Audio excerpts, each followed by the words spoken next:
అప్పుడు బాలయ్య నటించిన అఖండ 2 చివరి నిమిషంలో వాయిదా పడింది. అదే రూట్లో విజయ్ హీరోగా నటించిన జననాయగన్ మూవీ కూడా వాయిదా పడింది. అయితే అఖండ 2 ఫైనాన్షియల్ ప్రాబ్లమ్స్ వల్ల వాయిదా పడితే విజయ్ జననాయగన్ మూవీ సెన్సార్ వల్ల వాయిదా పడింది. కాలీవుడ్ స్టార్ విజయ్ హీరోగా నటించిన లేటెస్ట్ మూవీ జననాయగన్. ఈ సినిమా రిలీజ్ తాత్కాలికంగా వాయిదా పడింది. ఈ సినిమాకు సెన్సార్ సర్టిఫికెట్ ఇంకా రాలేదు. దీంతో ఆ సినిమాను వాయిదా వేస్తున్నట్టు ప్రకటించారు జననాయగన్ సినిమా నిర్మాణ సంస్థ కేవిఎన్ ప్రొడక్షన్స్. ఈ సినిమాను సంక్రాంతి కానుకగా జనవరి 9న రిలీజ్ చేయాలని ప్లాన్ చేశారు.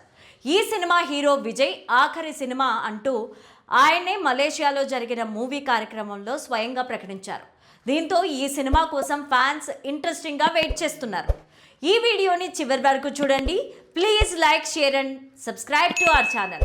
గత డిసెంబర్లో సెన్సార్ కోసం సినిమాను పంపగా కొన్ని సన్నివేశాలపైన అభ్యంతరాలు వ్యక్తమయ్యాయి. కొన్ని సీన్స్ డిలీట్ చేయాలని, కొన్ని డైలాగ్స్ మ్యూట్ చేయాలని సెన్సార్ బోర్డు సభ్యులు సూచించినట్టు సమాచారం.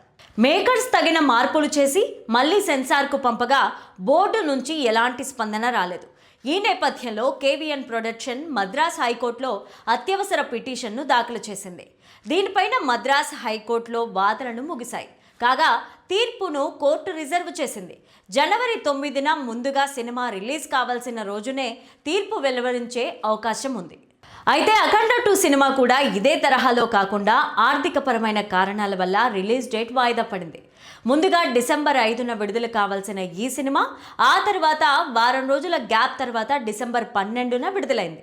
తాజాగా విజయ్ నటించిన జననాయగన్ మూవీ సెన్సార్ ఇష్యూ వల్ల వాయిదా వేసినట్టు ప్రకటించారు.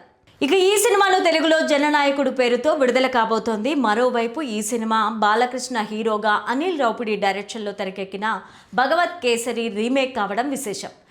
ఈ రకంగా గత నెల బాలయ్య సినిమా వాయిదా పడితే తాజాగా విజయ్ సినిమా వాయిదా పడడం యాదృచ్ఛికమని చెప్పాలి. అయితే అఖండ 2 ఆర్థికపరమైన అంశాలతో పోస్ట్పోన్ అయితే జననాయగన్ మాత్రం సెన్సార్ ప్రాబ్లమ్స్ వల్ల విడుదల వాయిదా పడింది.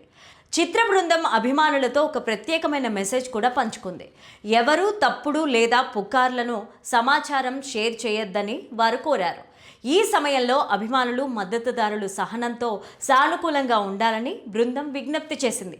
దయచేసి అనధికారిక మూలాల నుంచి వచ్చిన సమాచారాన్ని నమ్మొద్దు అని సూచించింది. సినిమా బృందం మరిన్ని ఏర్పాట్లు జరుగుతున్నాయని, అభిమానులు సహకరించాలని కోరుతున్నట్లు తెలిపింది. జననాయగన్ సినిమా థియేటర్లలోకి రావడానికి సిద్ధంగా ఉంది. కానీ సెన్సార్ బోర్డు అడ్డంకిగా మారింది. వాస్తవానికి సిబిఎఫ్సి ఇప్పటి వరకు ధృవీకరణ పత్రాన్ని జారీ చేయలేదు. దీనికి కారణంగా నిర్మాతలు మద్రాస్ హైకోర్టును ఆశ్రయించాల్సి వచ్చింది. అనంతరం జననాయగన్ సెన్సార్ వివాదం పైన మద్రాస్ హైకోర్టు కేవిఎన్ ప్రొడక్షన్ దాఖలు చేసిన పిటిషన్ పైన విచారణ జరిపింది. ఈ పిటిషన్లో సినిమా కోసం సెన్సార్ సర్టిఫికేట్ జారీ చేయడంలో జరుగుతున్న జాప్యాన్ని లేవనెత్తారు. మద్రాస్ హైకోర్టు జనవరి 6న మంగళవారం నాడు జననాయగన్ సెన్సార్ వివాదం పైన విచారణ జరిపించింది.